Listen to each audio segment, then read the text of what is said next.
حال ہے، میرے پیٹ پہ ایک پتھر بندھا ہوا ہے، مزدوری کر رہے ہیں صحابہ اور کھانا بھی نہیں۔ اور اسی وقت نبی پاک نے اپنا کرتا مبارک اٹھایا اور دکھایا کہ پیارے آقا علیہ الصلوۃ والسلام کے مبارک پیٹ پر 2 پتھر بندھے ہوئے تھے۔ یعنی ذرا سوچئے میٹھے اسلامی بھائی، اللہ تعالیٰ نے ہم کو بہت ساری نعمتوں سے نوازا ہے۔ ہم میں سے شاید کوئی بھی ایسا نہیں کہ جس کو یہ فکر ہو کہ آج کل کھانے کا میرا کیا بنے گا، مگر پھر بھی ہم ٹینشن میں رہتے ہیں، پریشان رہتے ہیں، شکر ادا نہیں کرتے۔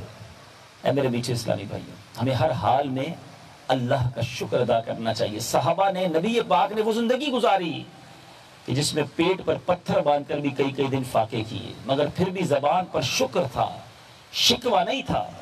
شاعر لکھتے ہیں نا، زبان پر شکوہ رنج و الم لایا نہیں کرتے، نبی کے نام لیوا غم سے گھبرایا نہیں کرتے۔ صبر تھا۔ اب کیا ہوا، ایک چٹان آ گئی بیچ میں، بڑی کوشش کی، صحابہ توڑتے رہے، بڑی ہیوی چٹان، دوسرے لفظوں میں کانکریٹ کی، نہیں ٹوٹ رہی۔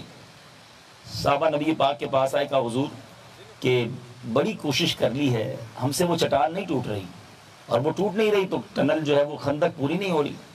نبی پاک علیہ الصلوۃ والسلام تشریف لائے، آقا نے وہ پھاوڑا یا جو بھی اوزار تھا اٹھایا، اللہ کا نام لے کے میرے آقا نے مارا۔ راوی لکھتے ہیں کہ وہ ریزہ ہو گئی، وہ چٹان بالکل ختم ہو گئی۔ میرے آقا کو اللہ نے اتنی پاور سے نوازا، اور نبی پاک نے جب اس چٹان پر وہ ہتھوڑا مارا تو اس سے نور بھی بلند ہوا۔ بہرحال ایک بار تو یہ ہم نے دیکھا نبی پاک کی طاقت کے بارے میں، ایک بڑا امیزنگ واقعہ ہوا۔ پیارے آقا علیہ الصلوۃ والسلام کی بارگاہ میں عرب کا مشہور پہلوان، آج کے دور میں اگر آپ کہیں تو جس کو ہم کہتے ہیں WWF چیمپئن ہوتا ہے، یا باکسنگ کا چیمپئن کہہ لیں، ریسلنگ کا چیمپئن کہہ لیں، اس زمانے کا ایک عرب کا پہلوان جو پورے عرب میں اس سے بڑا پہلوان کوئی نہیں تھا، اس کا نام تھا رکانہ۔ اس نے ایمان ابھی قبول نہیں کیا تھا، وہ نبی پاک کی بارگاہ میں آیا، اور آقا علیہ الصلوۃ والسلام نے اس کو بھی اسلام کی دعوت دی۔ پیارے آقا سب کو اسلام کی دعوت دیتے تھے، رکانہ کو بھی دعوت دی۔ کہا حضور میں ایمان جب لاؤں گا جب آپ مجھ سے کشتی کر کے مجھے پچھاڑ دیں۔ ابھی بڑا عجیب و غریب چیلنج تھا کہ نبی پاک اللہ کے حبیب ہیں، آپ داعی ہیں، مبلغ ہیں، دین کی دعوت دینے والے، پہلوانی تو نہیں کرتے۔ مگر رکانہ نے کہا کہ حضور اگر آپ مجھ سے پہلوانی میں مجھے ہرا دینا، کشتی میں ہرا دیں، میں ایمان قبول کر لوں گا، میں اسلام قبول کر لوں گا۔ پیارے آقا علیہ الصلوۃ والسلام نے فرمایا ٹھیک ہے، اس کا چیلنج قبول کر لیا۔ اب ذرا سوچئے اس وقت کیا منظر بنا ہوگا کہ جتنے لوگ اس کے چاہنے والے، اس کے فین فالوئنگ ہوگی، سارے جمع ہو گئے کہ دیکھیں یہ کیسا مقابلہ ہے۔ صحابہ بھی موجود اور لوگ بھی جمع ہو گئے، کشتی کی تیاری ہوئی۔ رکانہ پہلوان بڑے اپنے داؤ پیج لگاتا ہوا سامنے آ گیا۔ پیارے آقا علیہ الصلوۃ والسلام نے کیا کیا، نبی پاک علیہ الصلوۃ والسلام نے اس کو کشتی میں لڑ کر اٹھا کر پچھاڑ دیا، ودن اے منٹ اسے پچھاڑ دیا۔ وہ شاکڈ، حیران ہو گیا۔ وہ پہلوان جس کی کمر جو ہے پورے عرب میں کوئی زمین پر نہیں لگا سکا تھا، نبی پاک نے اسے پچھاڑ دیا۔ وہ کہتا حضور دوبارہ کشتی لڑیں، ایک بار اور۔ پیارے آقا علیہ الصلوۃ والسلام پھر تیار ہو گئے، دوبارہ کشتی لڑی گئی، اور میرے آقا علیہ الصلوۃ والسلام نے پیغمبرانہ طاقت سے اس کو زور سے اٹھا کر پھر زمین پر پٹک دیا۔ سیکنڈ ٹائم بھی یہی ہو گیا۔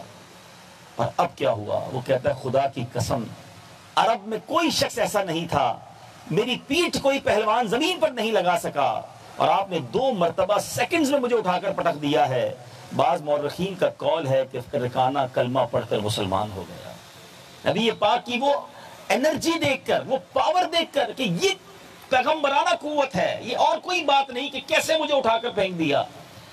اب کچھ عرصے کے بعد یزید بن رکانہ کا بیٹا، پہلوانوں کی بعض اوقات اولاد بھی پہلوان ہی ہوتی ہے، اس کا بیٹا بھی بڑا ہیوی ویٹ چیمپئن تھا، وہ آیا نبی پاک علیہ الصلوۃ والسلام کی بارگاہ میں اور 300 بکریاں لے کر آیا کہ حضور اگر میں آپ سے کشتی لڑنا چاہتا ہوں، آپ مجھے پچھاڑ دیں تو پھر میں آپ کو مانوں۔ فرمایا، میرے آقا مسکرائے اور فرمایا اچھا بتاؤ اگر میں نے تمہیں پچھاڑ دیا مجھے کتنی بکریاں دو گے؟ کہتے میں 100 بکریاں دوں گا۔ نبی پاک نے فرمایا ٹھیک ہے۔ پھر لڑائی ارینج ہوئی، پھر کشتی ارینج ہوئی۔ ان کا بیٹا یزید بن رکانہ، پیارے آقا نے ہاتھ ملایا اور اسی ہاتھ کو اٹھایا اور بندے کو اٹھا کر پٹک دیا۔ وہ شاکڈ ہو گیا، وہ حیران ہو گیا کہ یہ کیسی انرجی ہے، یہ کیسی پاور ہے۔ 100 بکریاں دے دی۔ کہا حضور ایک بار پھر۔ آقا نے فرمایا اب کتنی بکریاں دو گے؟ کہا 100 دوسری بھی دے دوں گا۔ کہا ٹھیک ہے آ جاؤ۔ دوبارہ آ گیا، میرے آقا نے پھر اٹھایا، پھر پٹک دیا ودن اے سیکنڈز۔ کہا حضور تیسری بار ایک بار اور، آخری 100 بھی آپ کو دے دوں گا۔